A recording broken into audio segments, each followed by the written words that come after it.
If you want to witness the sheer, breathtaking power of tiny, consistent effort, Hmm.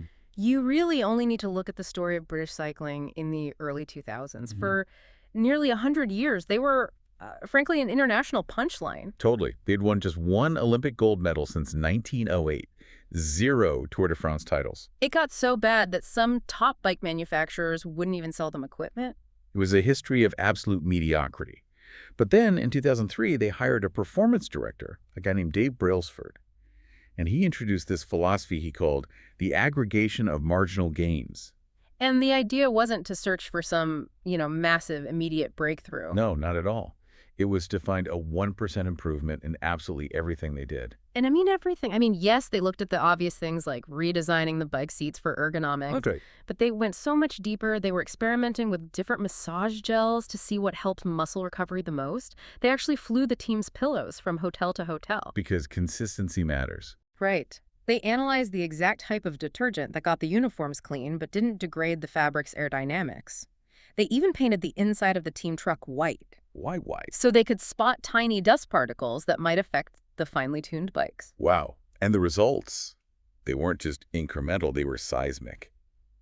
Just 5 years after Brailsford started, the team completely dominated the 2008 Beijing Olympics. Winning an astonishing 60% of the available gold medals in cycling. And then by the 2012 London Games, they secured 9 Olympic records. Yeah. And in the Tour de France, the pinnacle of the sport, Mm-hmm. they went from 0 wins ever to capturing 5 titles in just 6 years Mm-hmm. between 2012 and 2017. It's just the ultimate real-world proof of concept, and that transformation is exactly why we're taking this deep dive today. That's right. Our mission is to shortcut your path to building that kind of compounding success.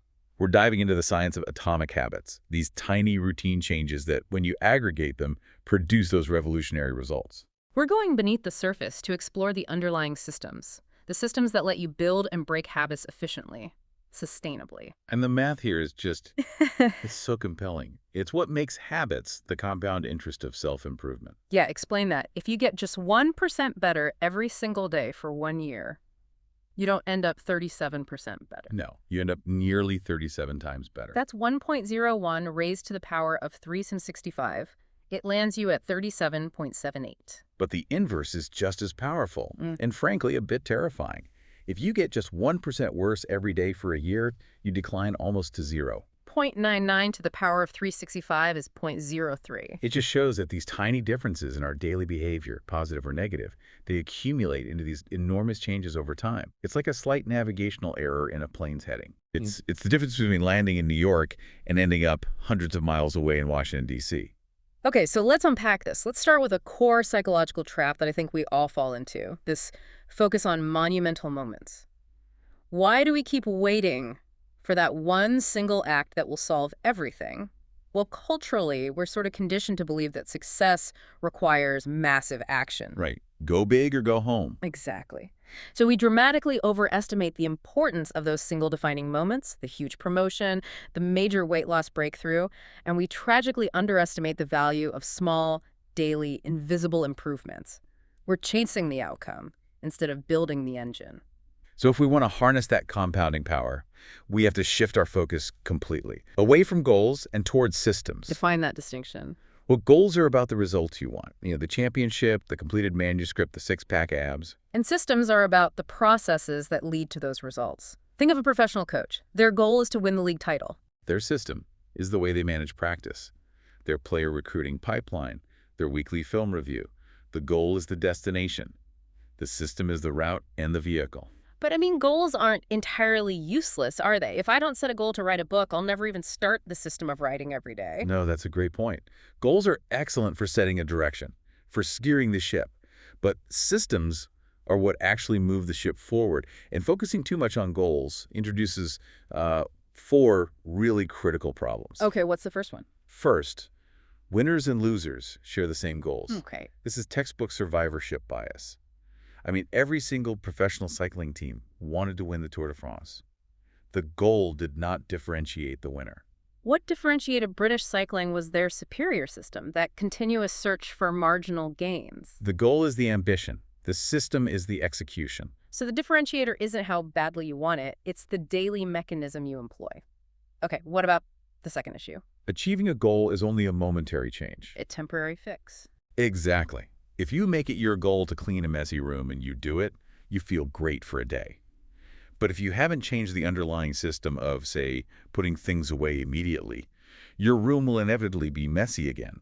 You addressed the symptom, not the cause. So you're saying we need to fix the inputs at the systems level, and then the outputs, the clean room, the published book, they'll just take care of themselves. Precisely. The third problem is arguably the most insidious. Goals restrict happiness. How so? We fall into this trap of conditional living. Once I reach this promotion, then I'll be happy. Right, the I'll be happy when trap. That constant delay of satisfaction can be exhausting. It is. But a systems-first mentality solves this. You can find satisfaction anytime the process is running effectively. You fall in love with the process itself, and you stop constantly putting your happiness on hold. And the final problem, I feel like we see this constantly in health and fitness. Yeah. Goals are at odds with long-term progress. Yes. Think about the runner who finishes a marathon and then immediately stops training. The finish line, the goal, is gone. It's the yo-yo effect. The purpose of the goal was to win the game. Right, but the purpose of a system is to continue playing the game indefinitely. True long-term thinking requires goalless thinking, which is just a commitment to endless, continuous refinement of your process, regardless of whether you hit a temporary target or not. So the ultimate takeaway here, reinforced by British Cycling, is crystal clear. You do not rise to the level of your goals. You fall to the level of your systems. Absolutely. Now, when you commit to adopting these tiny atomic habits, you will inevitably hit a frustrating wall. We call it the plateau of latent potential. Ah, yes. The moment where you've done the work, you feel like you're doing everything right for weeks, and the needle just hasn't moved. We all know that demoralizing feeling. Yeah, I've been tracking my spending for a month, but I'm not rich yet. Exactly. It's the valley of disappointment, and it's where most people quit. But here's the critical truth. The work wasn't wasted. It was simply being stored. The best analogy for this is the melting ice cube. Okay, tell us about the ice cube. Imagine a room where the temperature starts at, say, 25 degrees Fahrenheit. It rises to 31 degrees. You've added effort. You've increased the temperature, but there's no visible change. The ice is still solid. Right. But when the temperature hits 32 degrees, the ice suddenly begins to melt. That final 1-degree shift, which seemed no more important than the previous 6, unlocked a massive visible change. Because the previous 6 degrees were building the necessary foundation. It's like the stone cutter who hammers a rock 100 times without a visible crack, and then it splits on the 101st blow.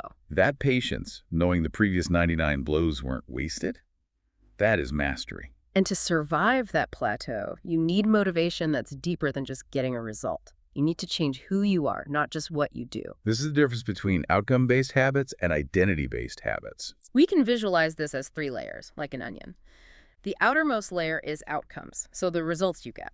The middle layer is processes, your systems and habits. But the deepest layer, the most powerful one, is identity. This is all about your fundamental beliefs, your self-image, your worldview, your judgments about yourself. So the key is to reverse the direction of focus. We shift from asking, what do I want to achieve, to asking, who do I wish to become? Let's use the classic example of someone trying to resist smoking. If they're offered a cigarette and they say, no thanks, I'm trying to quit, that is an outcome-based statement. They still see themselves as a smoker. Exactly. Their identity hasn't changed. They still fundamentally identify as a smoker who is currently trying to be something else. But if they simply say, no thanks, I'm not a smoker, the mental framing is completely different. The behavior is now incongruent with their core self-image. It's a powerful internal barrier. Think of the entrepreneur, Brian Clark. He struggled with biting his nails for years, tried every trick. The change finally stuck only after he got a professional manicure. He started taking pride in his healthy, attractive nails. His new self-image was a man who cared for his appearance. He never chewed them again because he had successfully voted for a new identity. I love that because it shows that pride in the self-image is the engine of intrinsic motivation. And that brings us to the core concept of this shift. Your habits are essentially votes for your identity. Yes, every single action you take is a vote for the type of person you wish to become. If you write one paragraph, you cast a vote for being a writer. And if you choose to skip the gym, you cast a vote for being an inactive person. And here's the liberating part. You don't need a unanimous vote to win the election. No, you just need a majority. You can screw up, you can miss a vote, but as long as the majority of your daily actions reinforce that desired identity, you are that person. So how do we practically engineer that? How do we build systems that reinforce the identity we want? Well, we turn to the science of habit formation. It goes back to people like Edward Thorndike, who was putting cats in puzzle boxes in the late 19th century. And the cats weren't solving complex problems. They were just learning through trial and error that pressing a lever led to food and escape. It was the repetition that taught the brain a shortcut. That's the foundation. Habits are mental shortcuts learned from experience. They allow the brain to automate solutions to recurring problems. This is incredibly efficient because our conscious mind is a bottleneck. It can really only process one major thing at a time. Which is why habits aren't restricting, they're liberating. By automating the fundamentals, basic health, a morning routine, saving money, you free up conscious mental capacity for new challenges, deep work, and creativity. You solve yesterday's problems automatically so you can focus on mastering today's. And this automation operates via a neurological feedback loop. It's called the habit loop, and it has 4 critical steps. We can split it into 2 phases. The first is the problem phase. Okay, and that starts with the cue. The cue is the trigger. It's the sensory input, the smell of coffee, the notification on your phone that predicts a reward and triggers the brain to initiate a behavior. That cue leads immediately to the craving. The motivational force. Right. But it's not the desire for the item itself, it's the desire to change your internal state. You don't crave the donut, you crave the momentary relief or comfort the donut provides. And once we have the problem defined, we move into the solution phase. Which begins with the response. That's the actual habit, the action or thought you perform. And this depends entirely on your motivation and your ability. If it's too hard, it won't happen. And finally, you get the reward. Which satisfies the craving. Yes, and crucially, it teaches the brain what to remember and repeat the next time the cue appears. So if any of those 4 steps, cue, craving, response, reward, are weak or missing, the behavior will not become a habit, which gives us a framework for designing our lives.